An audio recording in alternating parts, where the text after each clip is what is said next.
Praise God. Hallelujah. To God be the glory. Great things he has done.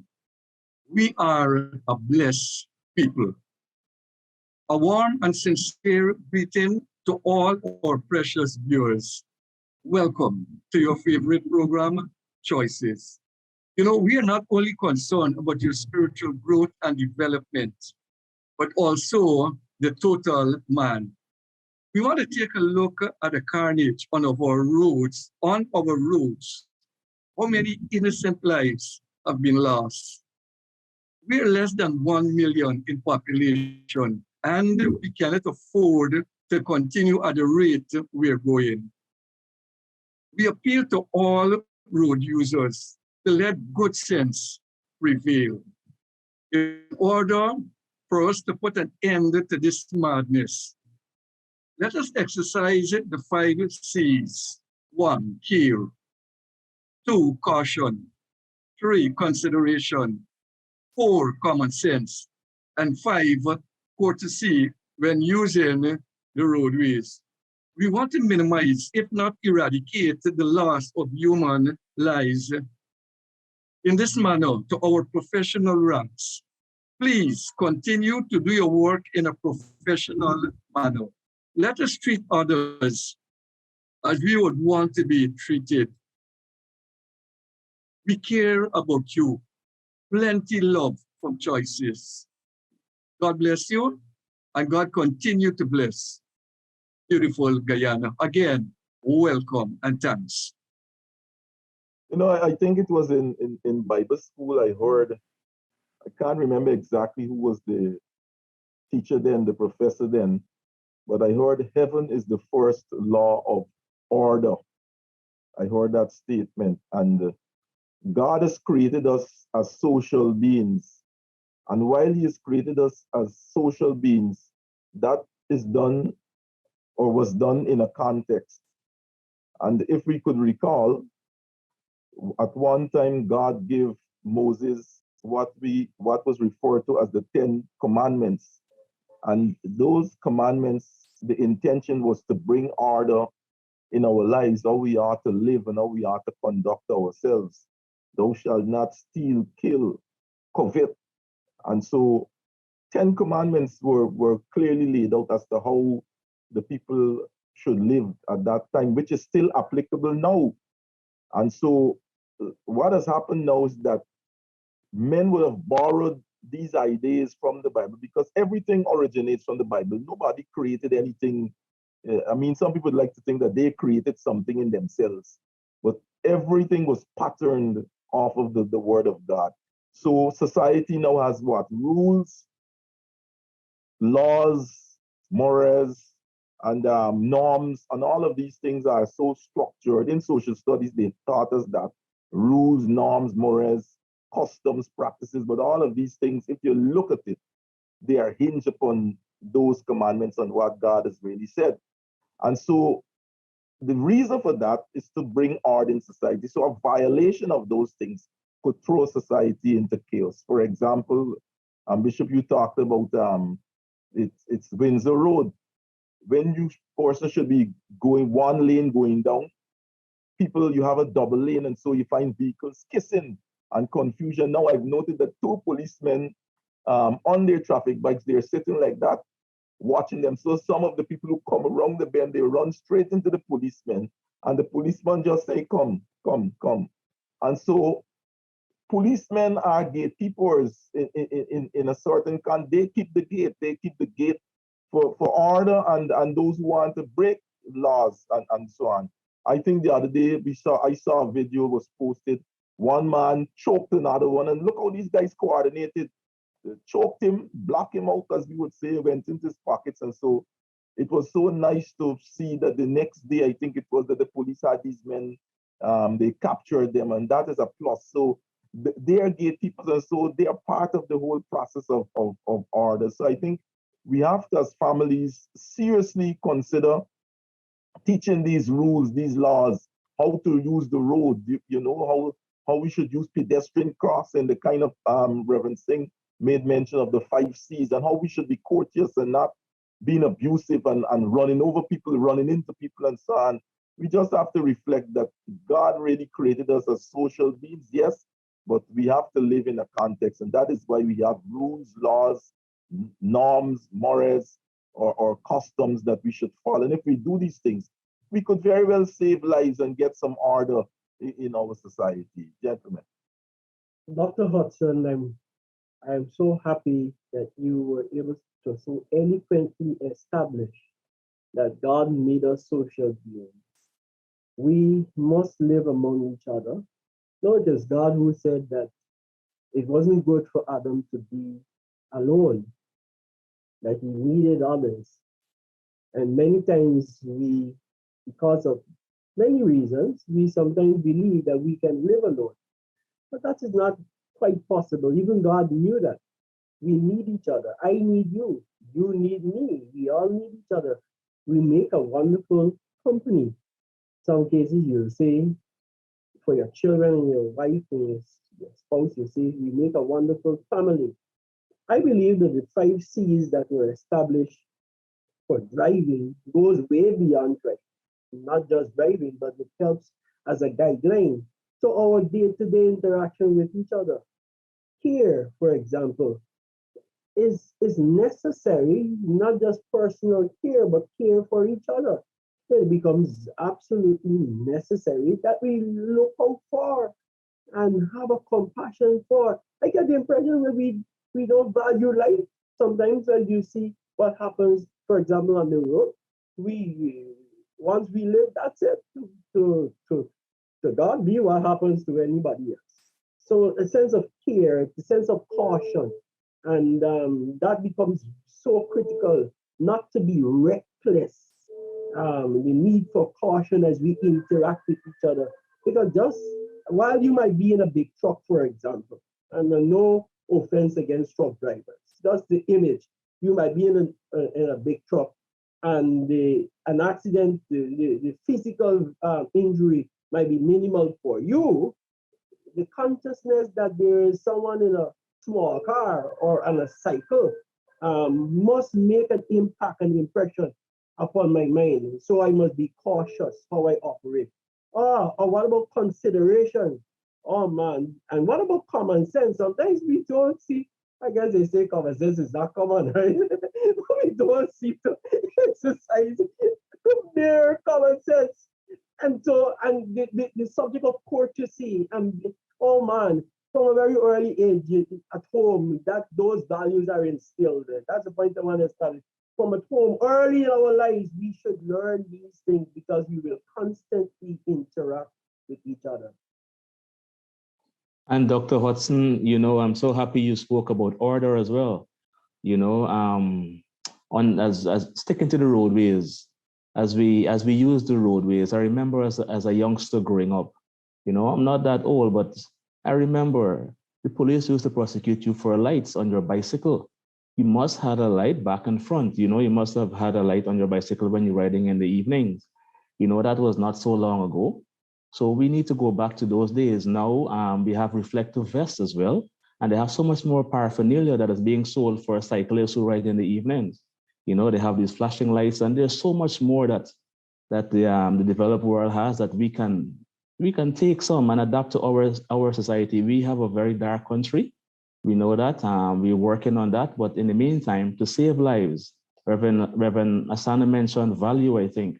I want to talk about that a little bit. We need to value each other. We need to value ourselves first, though, before we can value anyone else. Once we can value ourselves, we'll find it much easier to value others.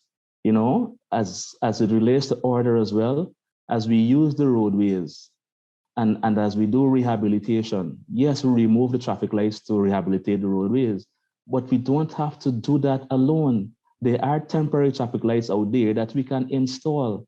As the road is being done, it may take years, 2, 3, maybe even 5 years. So with the roadway, we'll be without a traffic light for 5 years. No, that's not valuing each other. That is not valuing yourself. That is not valuing lives. And as Reverend Singh started the program with, we do not have even 1 million people in our nation.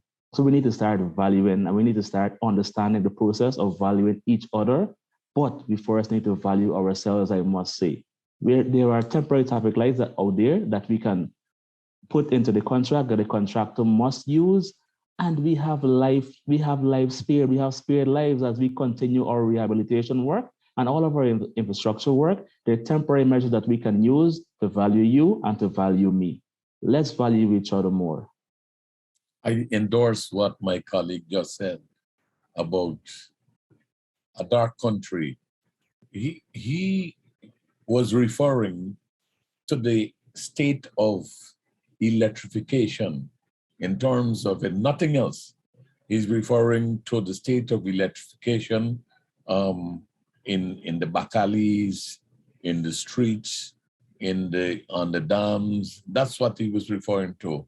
And we are hoping, last night myself and wife were driving and she said, you notice people don't use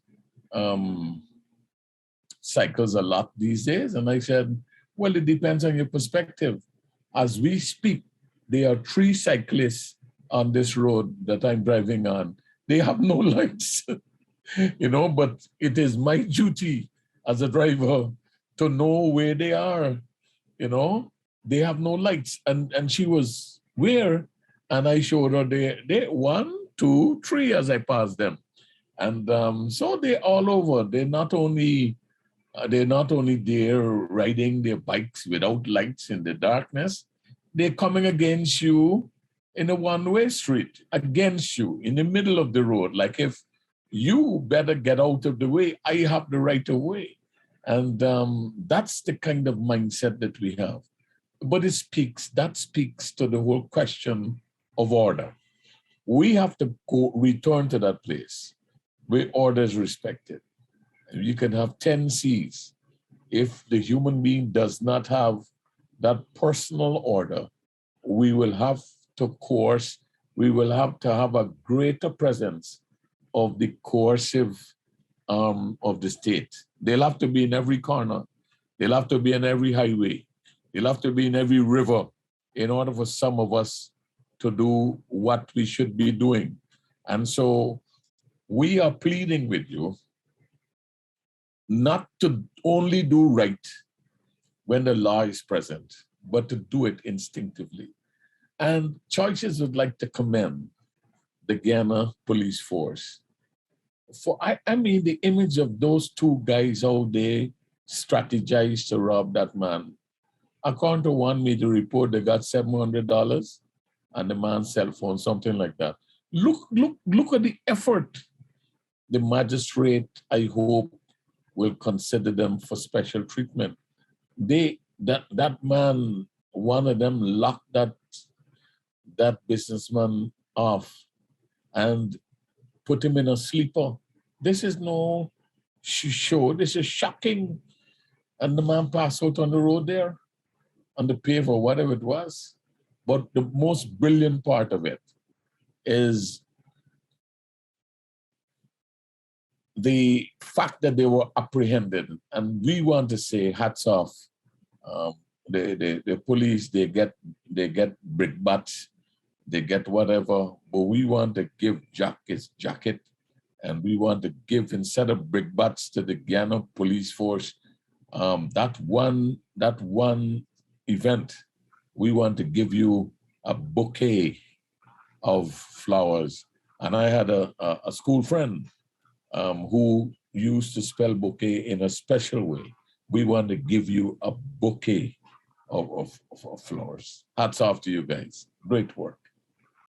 While we talk about that, on the other side of things, I look at the teamwork of these 2 men. I mean, just forgive me for just mentioning this. These guys coordinated. It means that we have the potential to think, we have the potential to strategize, but we need to direct it into the right path, and there is where the family comes in again. We got to continue to play our role. Daddy, mommy, you have to continue to play a role in pointing your children in the right way. Train up a child in the way he should go. and model these values, because we have the ability, we have the wherewithal to work together, to develop, to accomplish goals, let us, why not just switch that and see how we'll be able to flow as a people. Bishop, you made something this again weekend, so I so was thinking quietly. about the police force. But it hit me so deeply.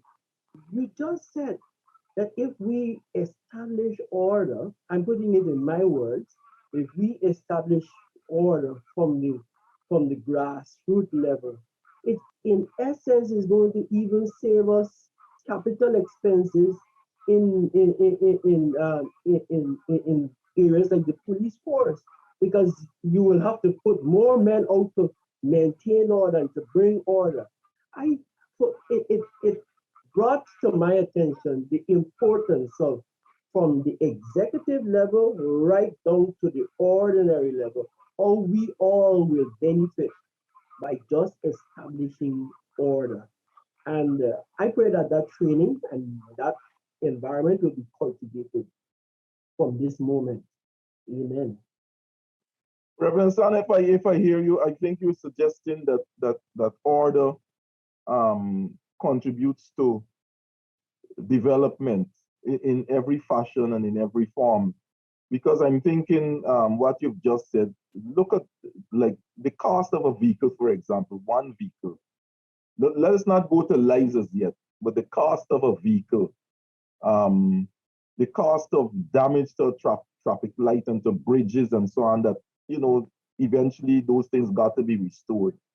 And then let us go to lives now, people who could contribute to the development of society. And many of those persons have died. Some of them, they had great potential to become great people, and some of them were already great people who really they were making a contribution. But because of this disorder, we saw the waste of not only human resource, but we saw the waste of physical resources and even capital, because you have to now reconstruct, rebuild, you have to buy again, and so on. And so I think if we really take seriously how we should conduct ourselves orderly, our society could be more advanced. And I don't know, Bishop, I don't know if it's $7 they got, because I mean, it's $7 now. I think it's kind. We don't have those bills anymore. So did they go in the man pocket and take out the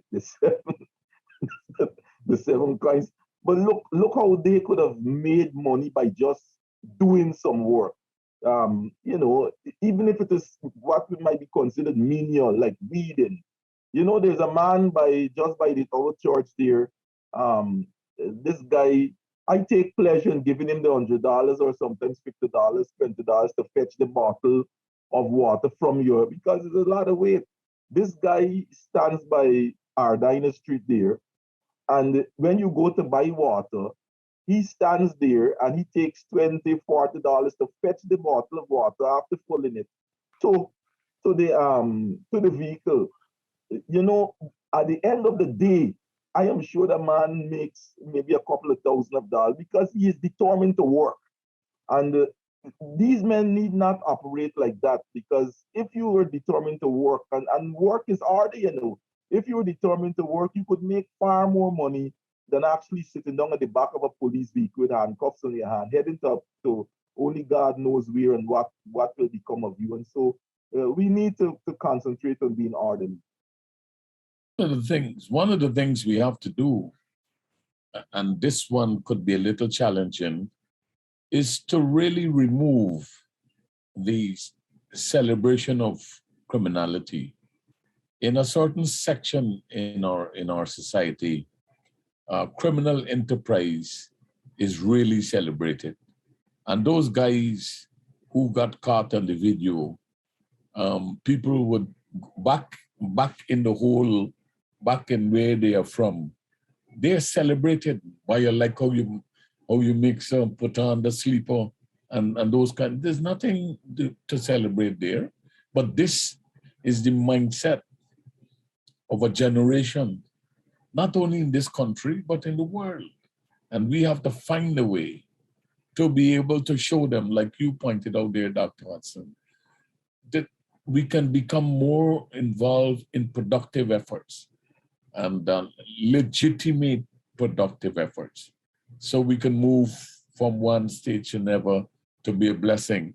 And we have to help our folk understand that there is a better way.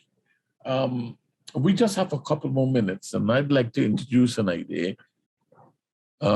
We really want to encourage us to pay keen attention, those of us who use the road, to the 5 C's. And by the same token, we really wanted to give a shout out and recognition to the Guyana Police Force for excellent work in this instance that we identified. But as we go forward into the 21st century, there's some research that is emerging that would suggest, and we are just biting it off now, but we want to let you know that we all know that we live on the coastline that is below sea level, and the world is connected. It's amazing. Don't believe that Guyana stands by itself. The world is connected. I was inquiring about certain goods and services that I use, and I understand that the reason why those things are not here, they're not in the business places, they're not in the supermarkets, all because they haven't been able to resolve that bottleneck they have in New York with huge container ships waiting to be given an opportunity to berth and to offload their containers. It's amazing how the entire world is now interconnected. People buying produce from China, from Japan, from Taiwan, from Australia, from New Zealand, from Fiji, and it's crisscrossing like this from India and all over, from Ghana, from Nigeria, from Kenya. It's all over. And because of the interconnectivity of our world, we are now aware. You look at a tin of butter made in New Zealand, made in Australia. You look at a packet of chocolate, Toblerone, I think that's the name of the chocolate, made in Switzerland, and so on and so forth. When you look at our chocolate tea made in Guyana, and we have that. And I am amazed to look. I saw my wife using something called mint leaf. It was made in the Essequibo and packaged, and it's gone around the world. So this is a powerful thing. This interconnectivity of our world tells us that a huge piece of ice, iceberg, will break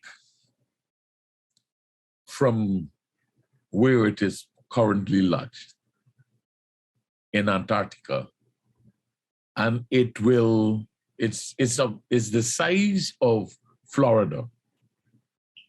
And when that, because of global warming, that will now go into the oceans, and it will cause the level of the ocean to rise by 1 meter.